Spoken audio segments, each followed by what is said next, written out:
Bonjour à vous les petits cinéphiles et aujourd'hui une nouvelle sortie ciné. Ça faisait longtemps, parlons tout de suite de la nouvelle adaptation vidéoludique Uncharted. Ce film est réalisé par Ruben Fleischer, un réal qu'on aime ou qu'on déteste. On lui doit notamment les deux Zombieland, Venom ou alors Gangster Squad. Au casting on retrouve Tom Holland dans le rôle de Nathan Drake, Mark Wahlberg dans celui de Sully, et Antonio Banderas est l'antagoniste du film. Et pour rappel, il s'agit de l'adaptation du jeu vidéo sorti en 2007, une saga très qualitative, très appréciée des fans, qui a révolutionné le jeu d'aventure. Et alors, de quoi ça parle? Nathan Drake, un voleur astucieux et intrépide, est recruté par le chevronné Victor Sullivan pour retrouver le trésor de Ferdinand Magellan, disparu il y a maintenant 500 ans. Et verdict?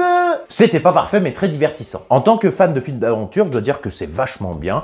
Tu as une chasse au trésor intéressante, palpitante, tu voyages beaucoup à travers le monde et tu te sens dépaysé. On a notre quota de scènes d'action qui te maintient scotché tout le long du film et qui t'empêche de décrocher tes yeux de l'écran. On peut dire que Sony a mis le paquet parce que ça commence dès les premières secondes et ça ne s'arrête pas. Je dois dire que quand on a annoncé le projet, j'avais un peu peur justement de Tom Holland parce que je le trouvais trop jeune et pas assez mature pour le rôle, mais vu que là on est dans un préquel, et ben ça passe et je dois dire qu'il met vraiment le paquet niveau cascade. Il faut juste s'enlever Peter Parker de la tête et je dois dire qu'il fait un Nathan Drake très convaincant. Il a ce petit côté roublard, malin, qui fait des punchlines à tout va. Là où j'ai été plutôt déçu, c'est par rapport au personnage qu'incarne Mark Wahlberg.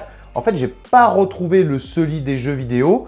Et même si il ne joue pas vraiment mal, j'ai trouvé vraiment son interprétation assez fade. Mais par contre, j'ai vraiment ressenti une bonne alchimie entre les deux acteurs. Quant à Banderas, eh ben, il a le mérite d'être là. Il est pas mauvais, il est pas bon, il est oubliable quoi. Côté action, le film tient toutes ses promesses. Ça bastonne, ça voltige, ça saute dans tous les coins. Même s'il y a quelques effets spéciaux qui te sortent un petit peu de l'action, je dois dire que t'en prends quand même plein les yeux. Certaines scènes paraissent un peu grosses, notamment les deux bateaux accrochés à un hélicoptère.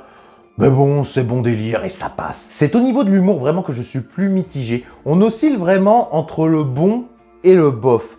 T'as certaines blagues vraiment qui vont te faire sourire et t'en as d'autres qui vont t'écarquiller les yeux tellement elles font bof. Vraiment dommage de ne pas avoir équilibré un peu tout ça. Niveau adaptation, j'ai rien vu qui me choque. Alors je suis pas non plus un puriste de la saga, mais je trouve pas que ça dénature l'œuvre originale.